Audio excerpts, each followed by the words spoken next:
Okay, now we're recording. So we're looking at the story of Elijah. We're going to read from 1 Kings chapter 19.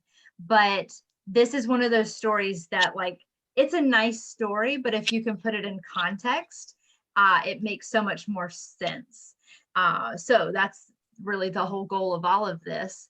And so I want to remind you of sort of where Elijah has been as we come into chapter 19. That's where we're going to start.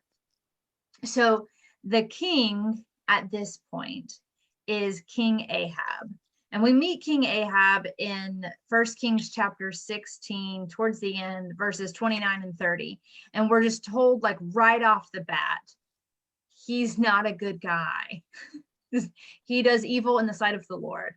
And he is married to Jezebel, who, if you didn't know from the Bible, you probably know because her name is sort of a pop culture way of referring to a sinful woman.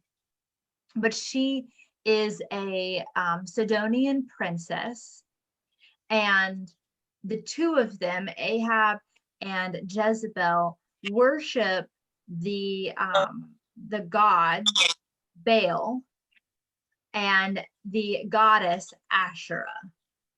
So sometimes you'll see references in the Old Testament about a sacred pole.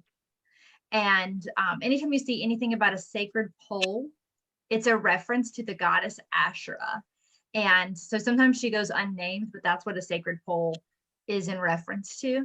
And it would be like a place where you would go to worship her, to acknowledge her. So she is most frequently associated with Baal as like his consort.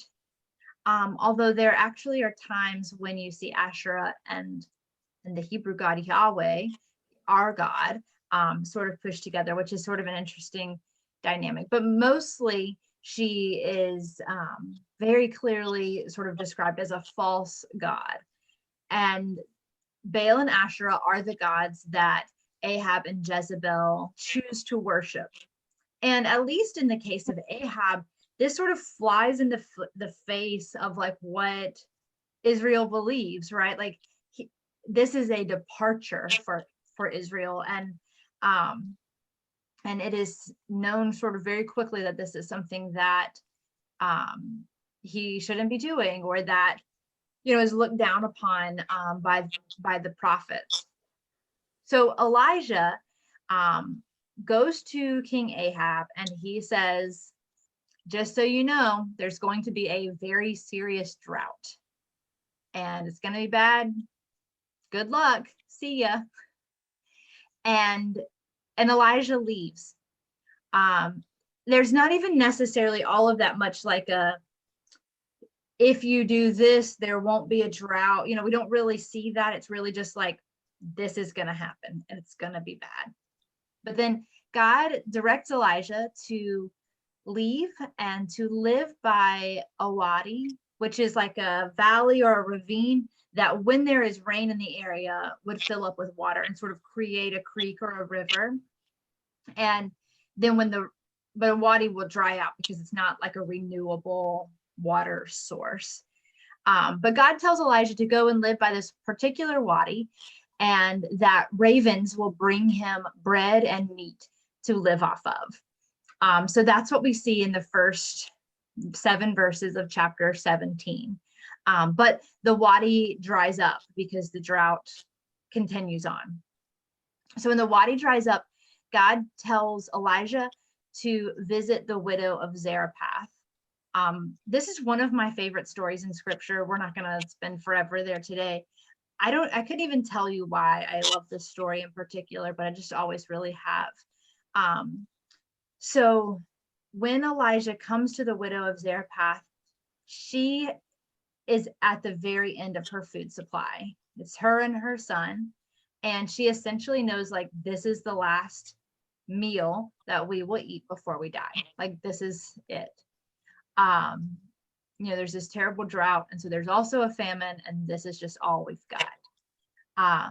And then Elijah comes and he's like, hey, can I eat some of that? And she says yes. Although she's like, yeah, this is it. Like, we're going to die after this because we are just out of food and out of chances. But because of her faithfulness and her hospitality, God works the miracle of continuing to replenish her meal and oil. And so she's able to continue to make food and sustain her life and the life of her son, as well as Elijah. Although her son does end up sick and he dies. And she's like, Elijah, like, I've been feeding you all this time. Like, aren't you supposed to be doing something here? And Elijah ends up reviving her son. And she's kind of like, oh, okay, well, great. Thank you. So that's the story in chapter 17, verses 8 through 24, is Elijah with the widow of Zarephath and her daughter. But the drought itself drags on for 3 years. And so, of course, like, a severe drought is a problem because people need water, but also because it's going to lead to a famine, right? Like, without irrigation of some sort, none of your agricultural products are going to survive. And so there's no food, there is nothing to drink, like, everyone is dying. It's a bad situation. So God says to Elijah, you should go visit Ahab, the king, that evil king who you like have already made mad that one time.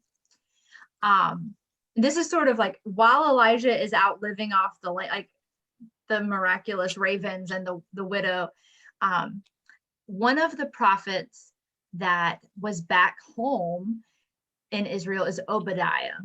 And Obadiah is a prophet, but also someone who's in charge of taking care of the palace.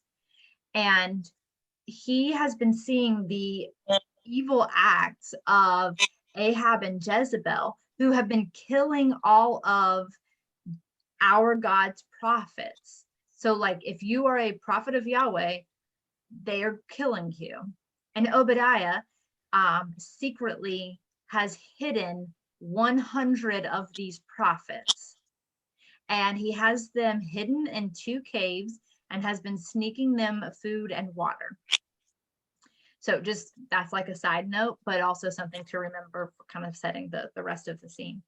So Elijah follows God's directions to go back to Israel and talk to Ahab. And he sort of bumps into Obadiah first. And he's like, hey, can you go tell Ahab that I'm back? And Obadiah says, like, you're going to get me killed. You don't know this, but, or maybe you do, but they've been killing all of the prophets, and you are the one they hate the most. You're the one who told them this drought was coming and then just left, and they don't like you. So you're going to disappear, and I'm going to be on the line for this. But Elijah sort of talks Obadiah into it, and he goes and tells Ahab they're there. And then they meet up, and Elijah sort of calls for this showdown. And he tells Ahab to gather all of Israel.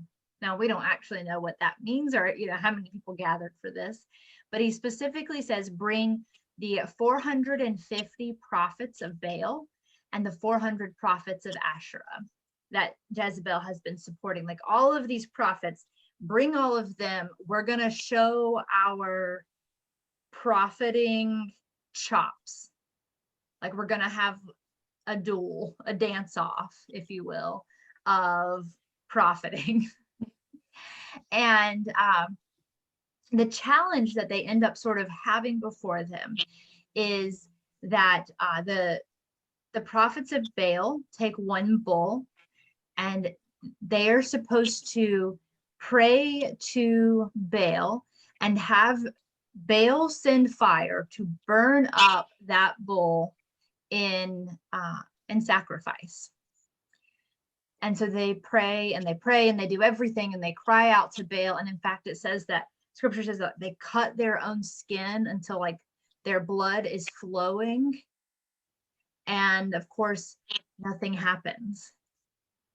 But then when it's Elijah's turn, he says, hey, actually, can you get this bull really good and wet? And all of this wood around the bull, can you get it really good and wet? And so they get it wet. And then he says, yeah, do that again. Do it a second time. So they do it a second time. And then he says, once more. So everything is so wet that around the altar, there are pools of water. They've like created a moat around all of this. And Elijah begins to pray. And it says that the fire of the Lord fell and consumed the entire offering, including all of the like puddles around it.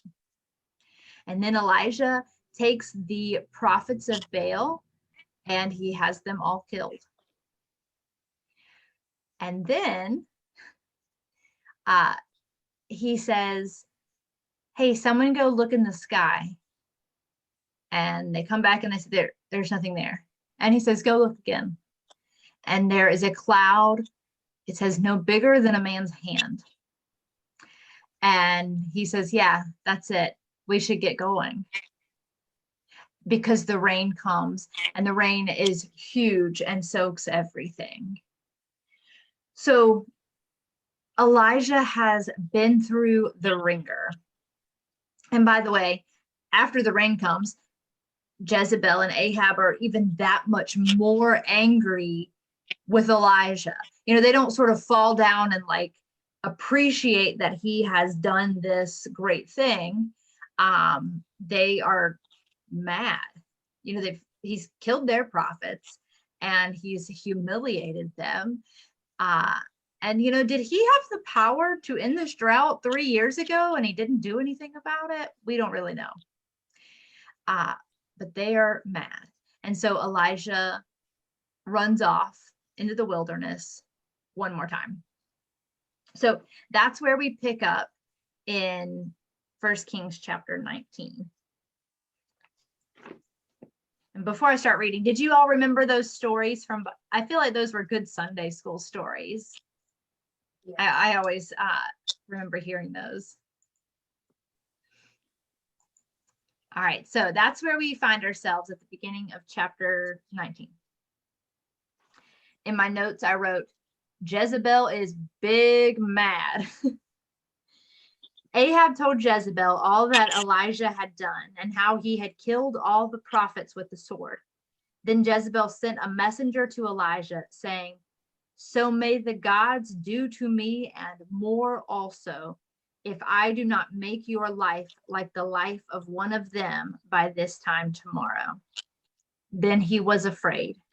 He got up and fled for his life and came to Beersheba, which belongs to Judah. He left his servant there.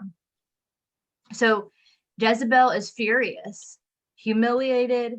He's killed the people that she, you know, has sort of put in power and been taken care of. And Elijah says, I got to get out of here. I don't like my chances if I stay. So picking back up in verse 4. But he himself went a day's journey into the wilderness and came and sat down under a solitary broom tree. He asked that he might die. It is enough now, O Lord. Take away my life, for I am no better than my ancestors. Then he lay down under the broom tree and fell asleep. Suddenly an angel touched him and said to him, get up and eat. He looked, and there at his head was a cake baked on hot stones and a jar of water. He ate and drank and lay down again. The angel of the Lord came a second time, touched him, and said, get up and eat. Otherwise, the journey will be too much for you. He got up and ate and drank. Then he went in the strength of that food 40 days and 40 nights to Horeb, the mount of God. At that place he came to, I wanted to stop at verse 8. So at Horeb, the mount of God. for the third time in that section, we see a story of God providing for Elijah in very important and tangible food-related ways, which I think is interesting and important, that God never lets Elijah's needs not be met. It says that he stopped in Mount Horeb, which is the same place, but just a different name. Different traditions call it different things.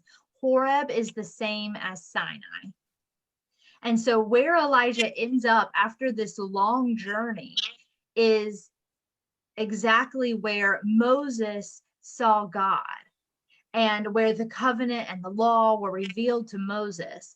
So he has ended back up in this place, whether it was intentional or not. He's ended back up in this place that is deeply significant for his own faith and for experiencing God. So that's where we are in verse 9, where it says, at that place, he came to a cave and spent the night there. Then the word of the Lord came to him, saying, what are you doing here, Elijah?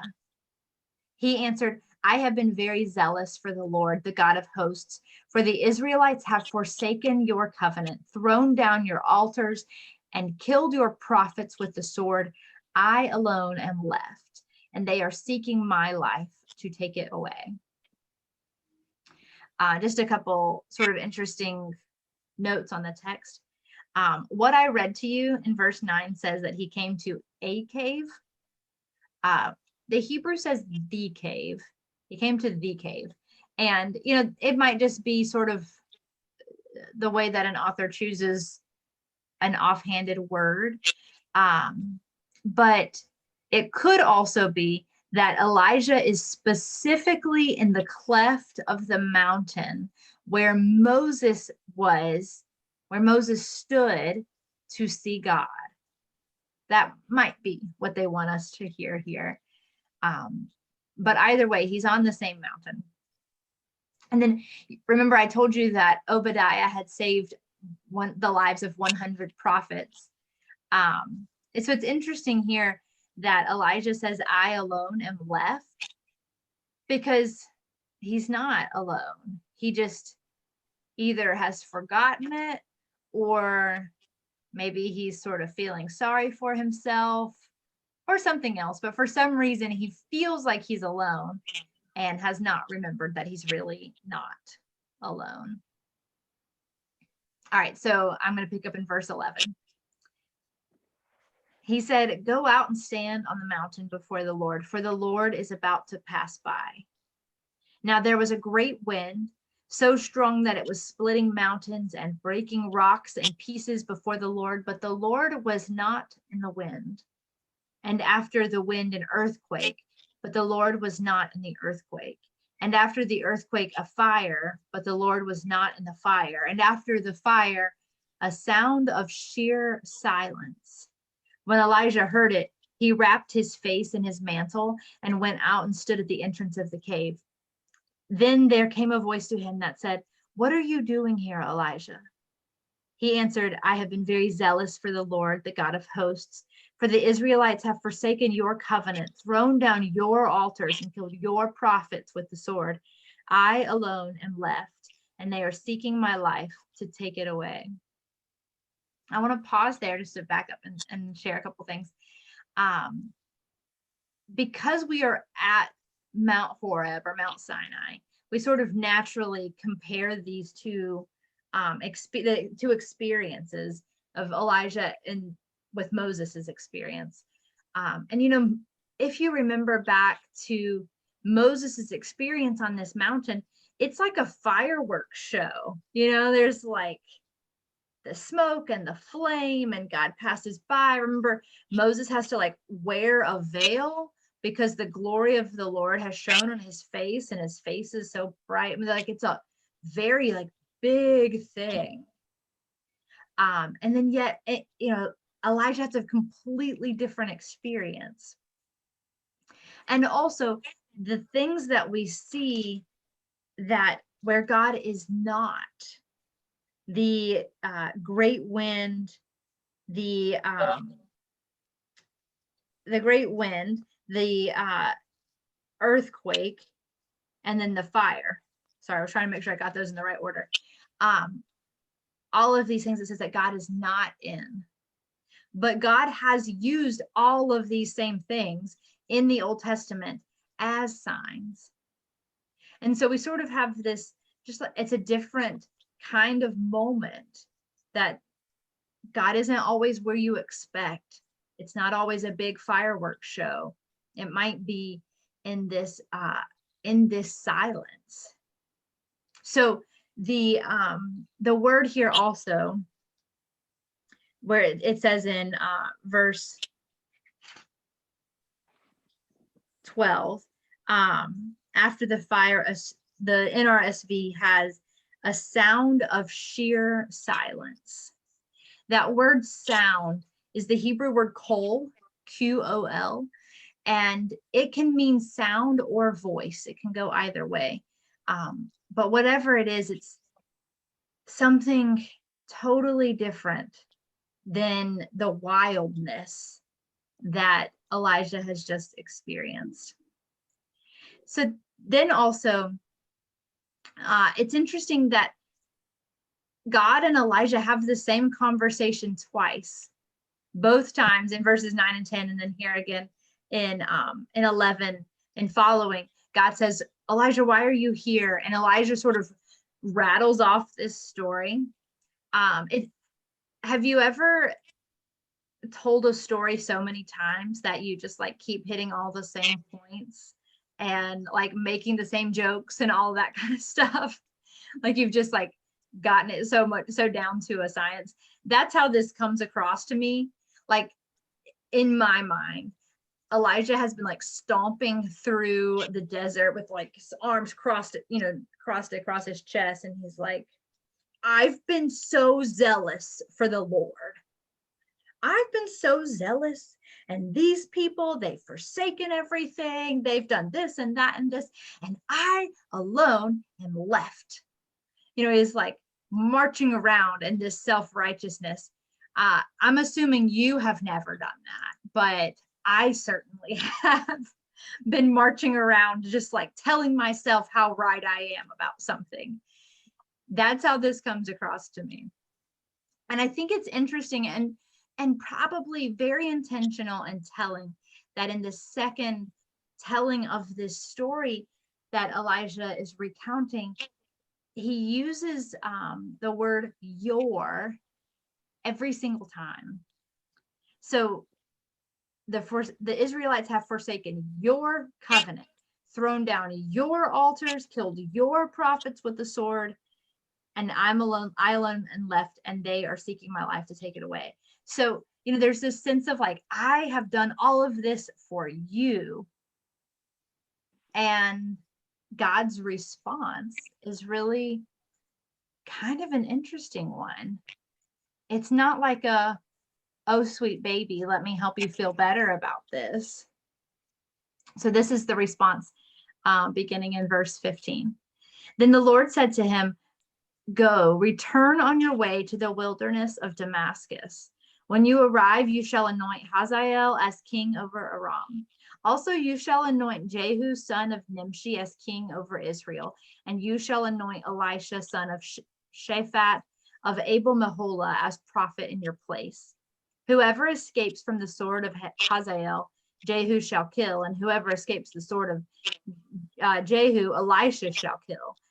Yet I will leave 7,000 in Israel, all the knees that have not bowed to Baal, and every mouth that has not kissed him.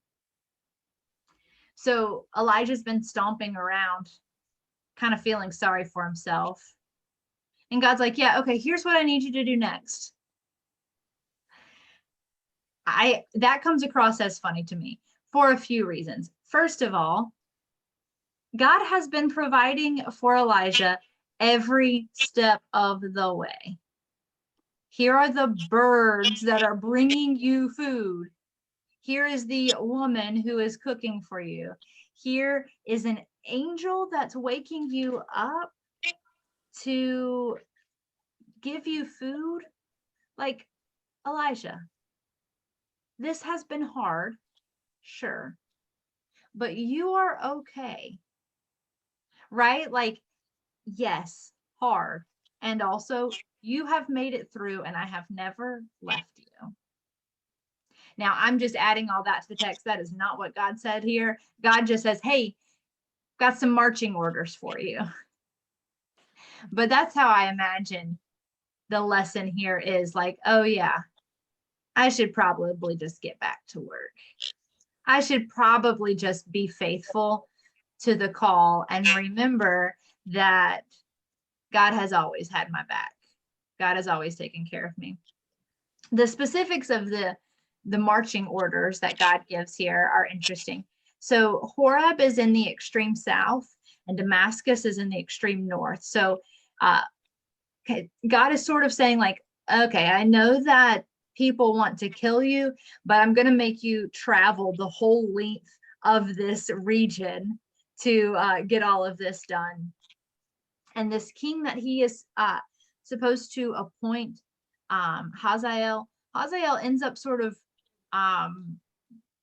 being difficult for Israel, sort of enacting really maybe a punishment for Israel's lack of faithfulness. And then there's so much risk here in replacing the king.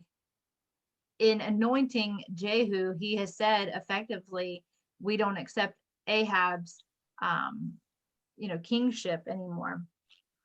And then finally, this other piece, and it's kind of subtle, but God says, you shall anoint Elisha as prophet in your place. So anoint your successor. But what is also implied in that in some ways is you're not going to be alone anymore. You're going to bring Elisha on board with you. And, twice now, we've seen Elijah say, I alone am left. And the story is, but you're not alone anymore. You weren't ever alone, but now you're really not alone because you're taking somebody with you for the rest of the journey. So that is part of the story of Elijah. We will hear more about he and Elisha if you keep reading through First Kings, but I just want to pause and see, what are you thinking about this story? Anything sort of popping out for you or anything that you've heard differently today? Well, it reminds me that the other prophets that God used both before the exile and even after the exile, is encouraging them to remember not to fear anyone, that they were protected, that he was going to take care of them, and they were not alone. And he did that several times with the prophets, not just Elijah. He had to remind them when they were exasperated and perhaps they were weary, that he would always reassure them that he was with them and they would not be harmed, and that he had a job for them to do, and he had to do that several times. Even after the exile, he had to remind them, look, you haven't finished my temple yet, and that's what you came back to do and you're supposed to. You need to get to work. So he sent prophets to tell them that and reassure them and promise them things in the future, that he never left them alone. He never abandoned them. He never let them feel like they were alone, and he continued to encourage them, just like he did Elijah. Absolutely. It's very easy for me to be like, why would Elijah not think God was going to take care of him when God has taken care of him in miraculous ways all these times?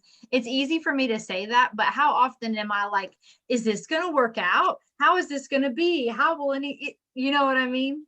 Like, it's easy for me to, sort of point the finger at Elijah here, but I think probably I'm in good company when I say we all find ourselves worrying about things rather than trusting sometimes.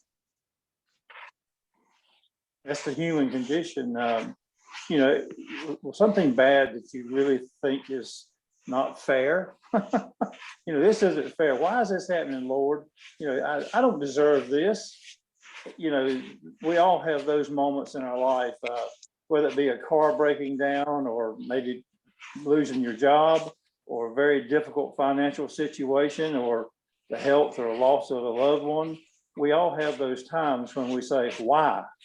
And I think I asked a pastor one time about a question, and he said, God, I asked him, I said, his answer to me was, you have to remember, God doesn't have to do any of this. It's his choice to do what he does. And we don't always understand the reason. And it's okay to ask why. You just have to wait for him to answer you and pay attention. Yeah, that's a good segue into one of the questions that I had written here was, so Elijah has lived off these miracles for the last 3 years. Has there been a time in your life that you feel like you've lived off a miracle? Yeah. More than once.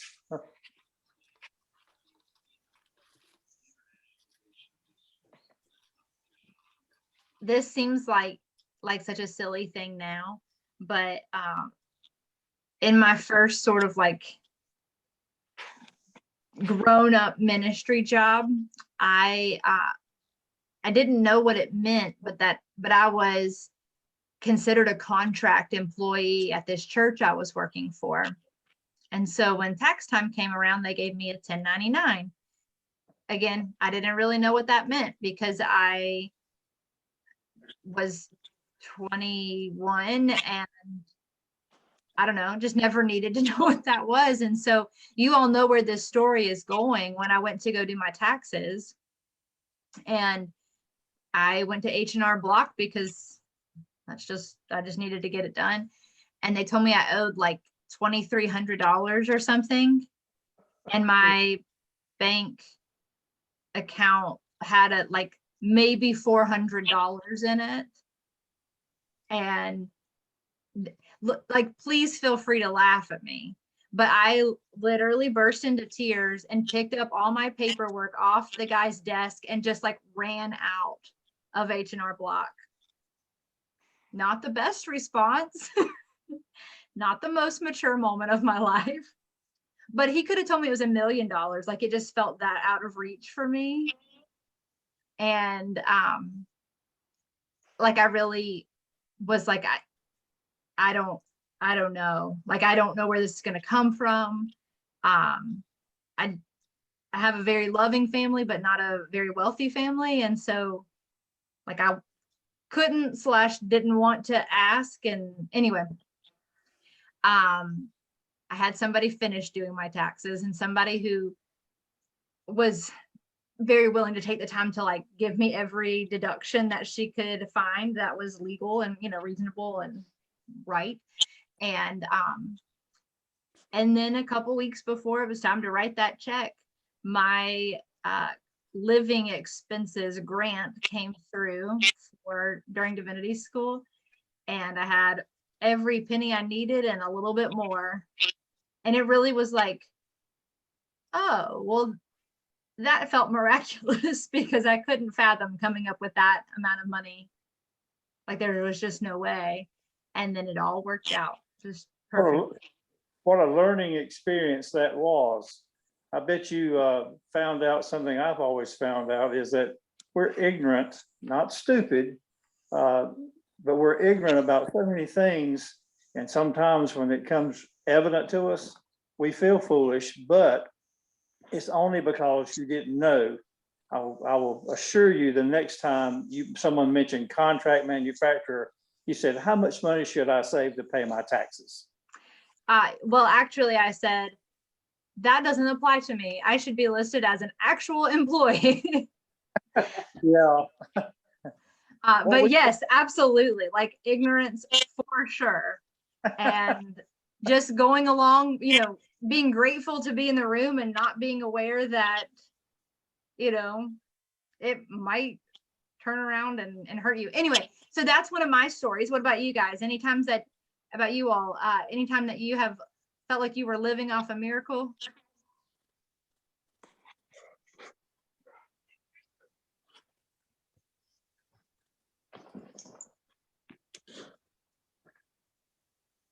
I did. That since no one's spoken up. My wife keeps goading me, but not to speak so much. But Warren and I were living in a place. We'd been in town a few years, and I came to work for town, and the sign was sort of on the wall. And sure enough, I was laid off. And of course, you know, you're scrambling around, you have debts, you have a house payment, you have children, you have bills to pay and food to buy and all those kind of things. And unbelievably, they gave me the notice and when the termination date was, and I made a phone call to an old friend.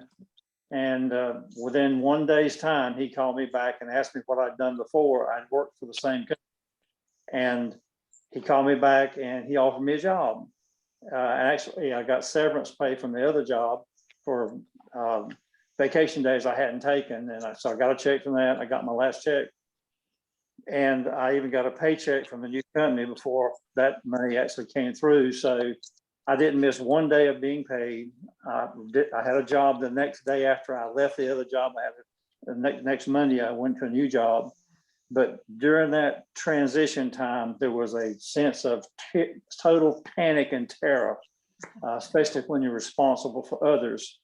But it was another time when God answered my prayers and my concerns and did it, you know, where I shouldn't have worried. That worry is something that comes along with the human condition. But that was a miraculous thing for me.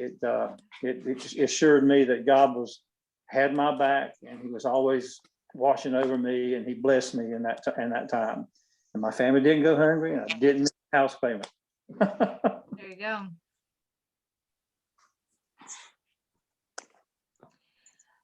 Well, one of the other things that I think that I see in this story is, you know, Elijah in multiple times throughout the story is just sort of on this, like, he just keeps moving forward despite being obviously like frustrated, scared. I mean, he's running for his life. But he keeps also doing the thing God tells him to do. And so why? What do you think is keeping him moving forward?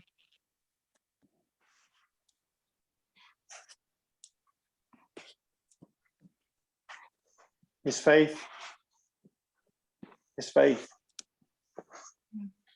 Like Moses, you know, Moses often complained to God as they were making the Exodus journey, even though God had assured him he was with him and he gave him all the signs and had the plagues. There were still times when Moses said, you know, this is enough. You know, these people are about to drive me crazy. You know, take this away from me. But God always reassured him, and Moses continued on.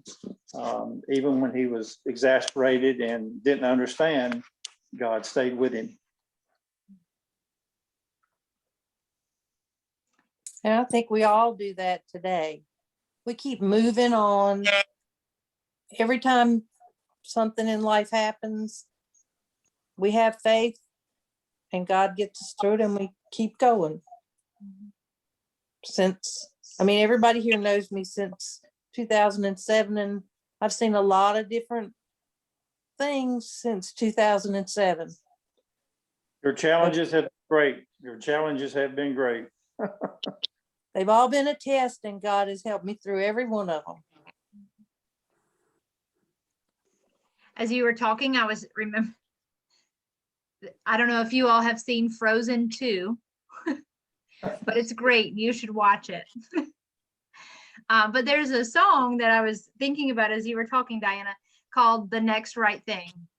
And that's the point, is like, we don't know where we're going. We don't know where like this road's going to lead us to, but you just have to do the next right thing.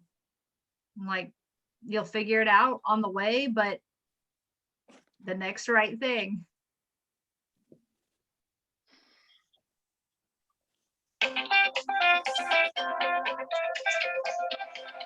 Any other thoughts? All right, well, I want to read to you as we close today another blessing. This is from Ordinary Blessings by Meta Herrick Carlson. I've used this a couple times. And this is a blessing for resilience. which is really something I think we see in the Elijah story. Like, he does have it hard. Impossible things are happening. And he just keeps going. Even though, the payoff doesn't seem that great. The payoff is that he just get to keep going. So this is a blessing for resilience.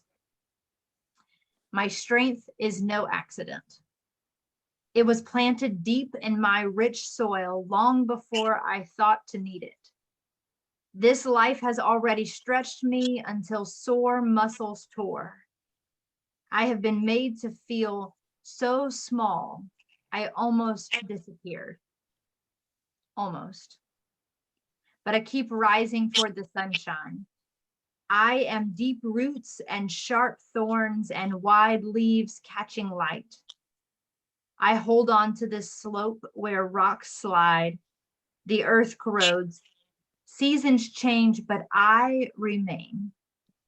I take up space against all odds, the stubborn, savage beauty of one who will not fade away.